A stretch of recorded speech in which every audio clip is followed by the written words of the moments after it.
So this is going to be probably the best build I make ever, because it's with the Quarterstaff. If you don't know, the Quarterstaff is the best weapon in the game. Its focus builds are usually the best type of build, but the Quarterstaff is just crazy. Because it's one of the few weapons, one of the only two weapons in the game that let you attack with both sides of the weapon.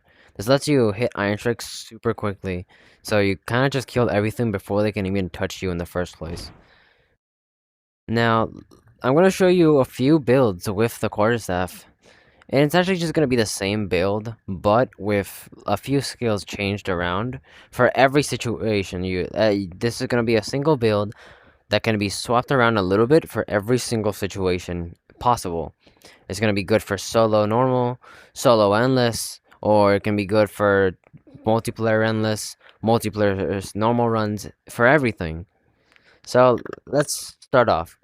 For weapons, you can go either the Lashing Glaive or the Fang Blade, but I recommend you go the Fang Blade instead. Because if you do not get the Quarterstaff from the Fang Blade, you still get the Talon Katana. The Talon Katana is basically the same thing, just in sword form. Well, if you go Lashing Glaive, you're going to end up getting a heavy weapon, and you don't want the heavy weapon with a focus build.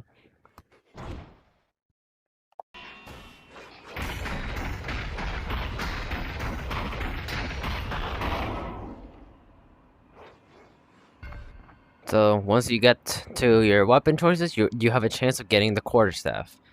If you do not get the Quarterstaff, just go Katana. Katana is basically the same thing. You'll see that the stats are exactly the same. The only difference is that you can hit with both sides. Excuse me. Is that you can with the Quarterstaff you can hit with both sides of the staff, which basically makes your attack speed way better. And on your final weapon, you're just going to upgrade to the Staff of Ancere. Fair warning, the Scholar's Quarterstaff has slightly worse physics than the Staff of Ancere. So once you get the Staff of Ancere, it's going to be easier to control it. Now, there's two ways of swinging the Quarterstaff. There's a noob-friendly way, and there's the better, but cooler way. But also harder. The noob-friendly way is by doing this with your hands. This is called pinwheeling. It is pretty stupid, it's kind of dumb. But it does work, and if you don't want to learn how to use the Quarterstaff correctly, then yeah, you can just do this. It does work surprisingly well for being so dumb, but fair warning, I will make fun of you. And so will Ram. The other way is by using one hand and spinning around your hand like this. You're going to spin your controller basically like this very quickly. And if you do that correctly, you'll get a one-handed spin. I wouldn't recommend doing this with these guys because you can't block with one hand. If you're spinning with one hand, you'll see that it'll break my weapon. So it's better to just block him, and then when he swings back, that's when you attack him. Your other hand should only be used to redirect your weapon. So if, let's say, you were spinning like this and you want to turn around, instead of just slowing down and turning it around, you would just use your other hand, push it forward, and get a sudden boost. So this is how it looks to spin with one hand and try to turn around suddenly without using your offhand. You'll notice that there's like there's a second where you just lose your control of it. Now this is how it looks like when you use your offhand to turn around. It's pretty much instant. And all you have to do is this. When you're spinning it, grab it, push it forward, and keep spinning. That's basically how you control the Quarterstaff in a better way. Now you can then apply some tricks into it. Spinning it around your head while turning around will still hit enemies. And it can lead to some cool things. But that's just for style. You don't need to spin around. That doesn't do anything. It's just to have fun. And remember, games are for fun. You should probably have fun when you're playing the game.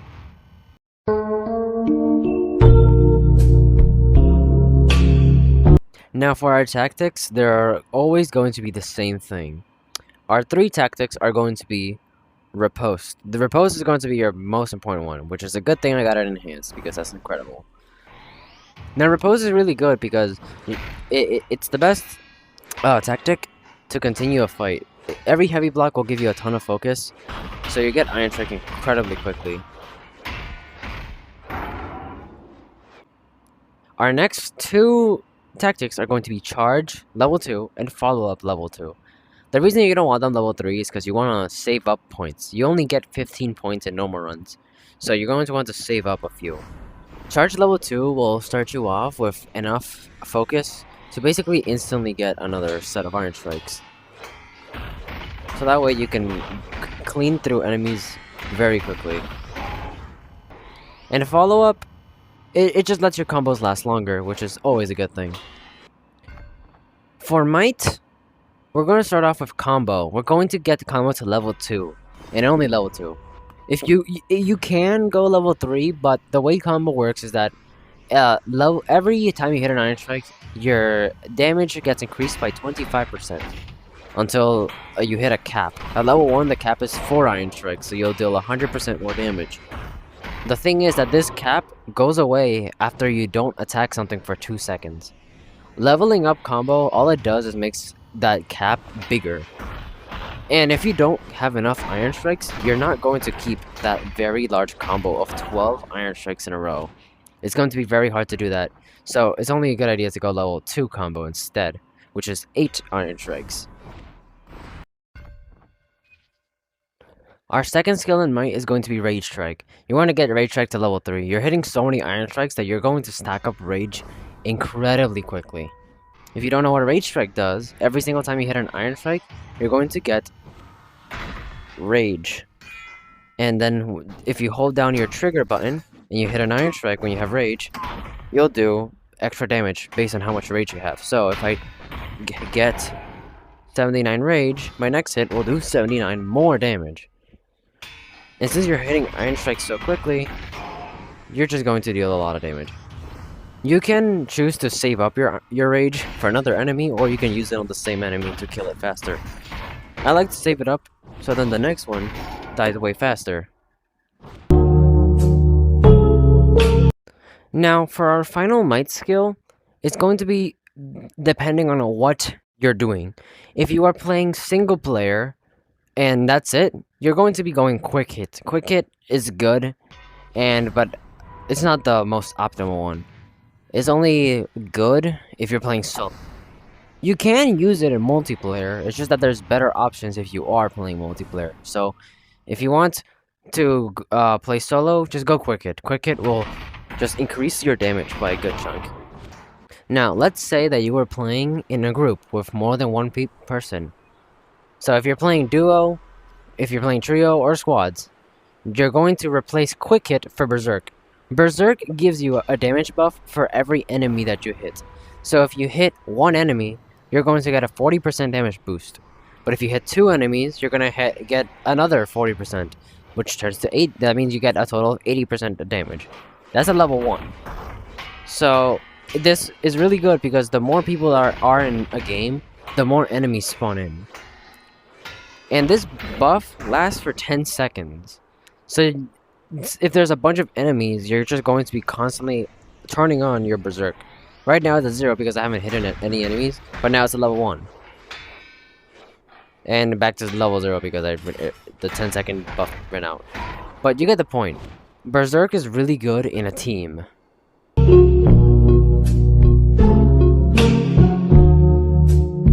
Now, the last thing you would ever want to go is armor piercing.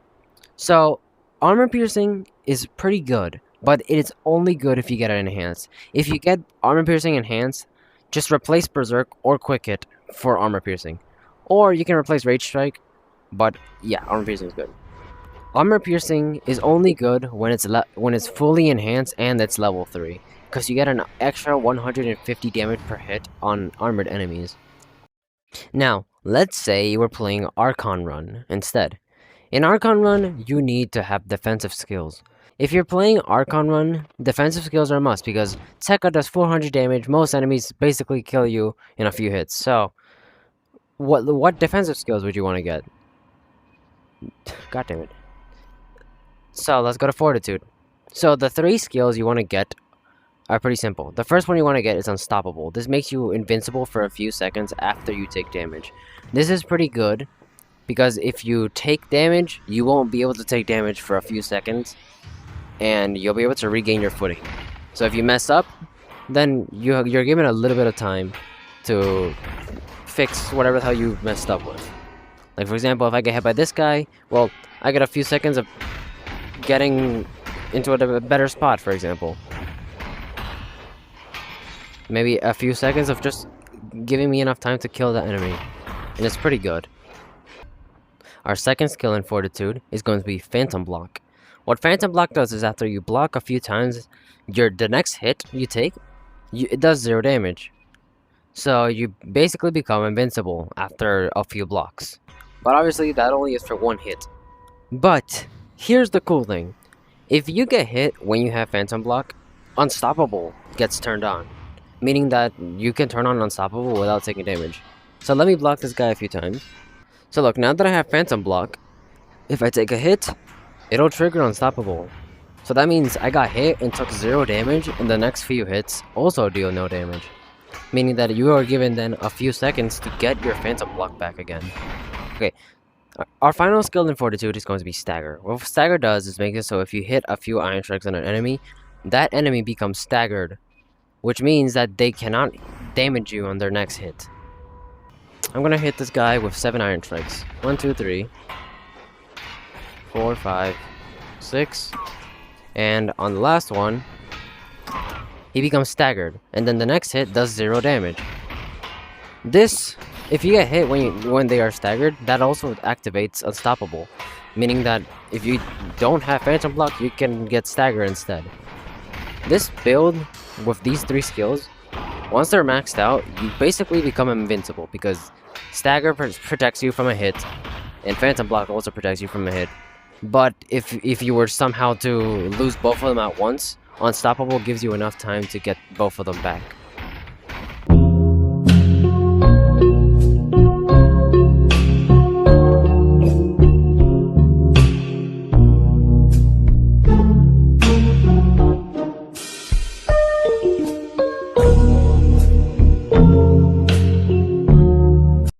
Anyways, that is the build. That is the full build of the Quarterstaff, with everything that you need to know. So I am going to do some gameplay with the Quarterstaff. But not right now. I'm actually going to do this when I get a few people to play with. I'm going to get some fans from my Discord server, and I'm going to play with them. So let me do that right now.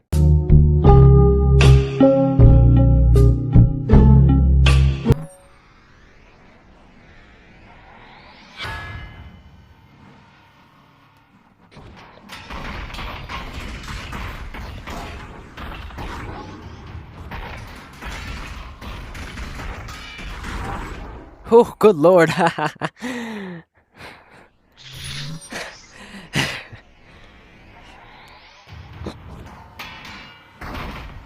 Oop, I messed up there. I super messed up.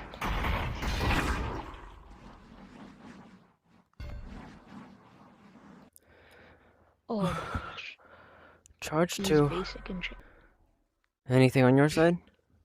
Oh, yeah. there you are. Bro, the crit is like landing a full rage strike, man.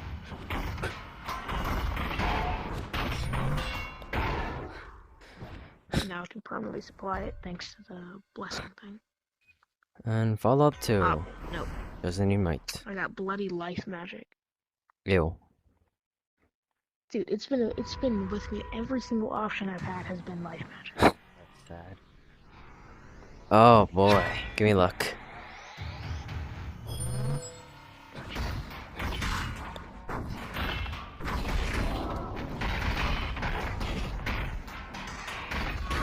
Something else.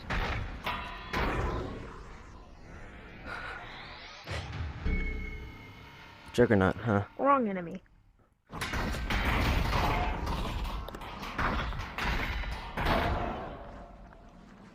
Holy.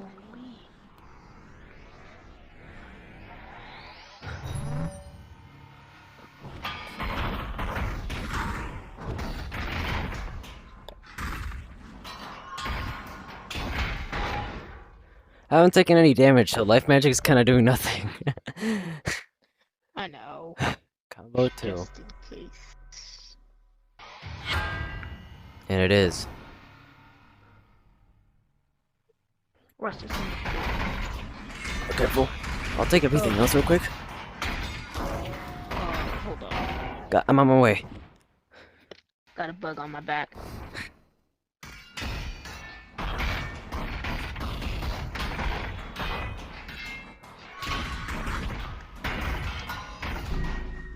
Jeez, dude. That is...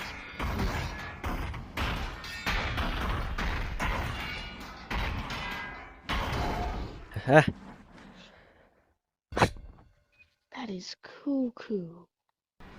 Fortunately.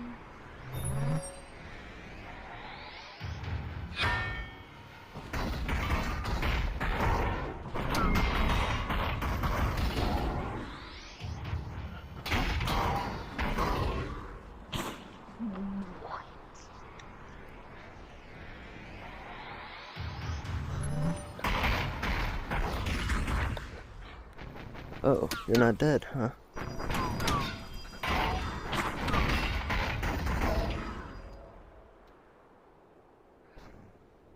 Way.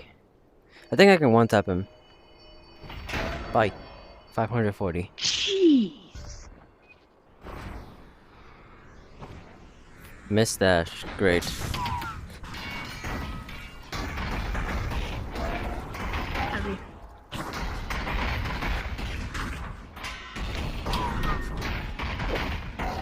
That is...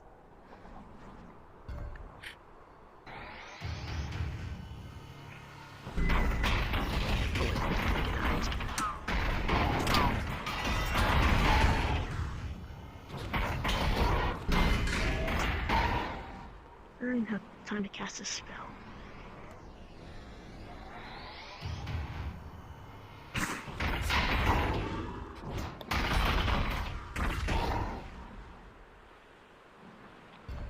Alright. Alright. Please be double side, please. Or bishop. Oh, not a Shasta. Let's go! Find it. It is. Let me kill these guys real quick.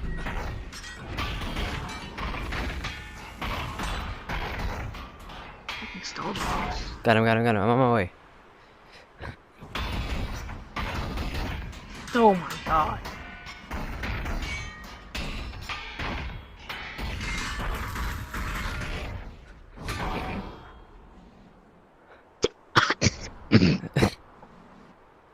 I saw the damage right. Yeah. I don't know how much damage that was. How much was it? Like 1800. 8. God.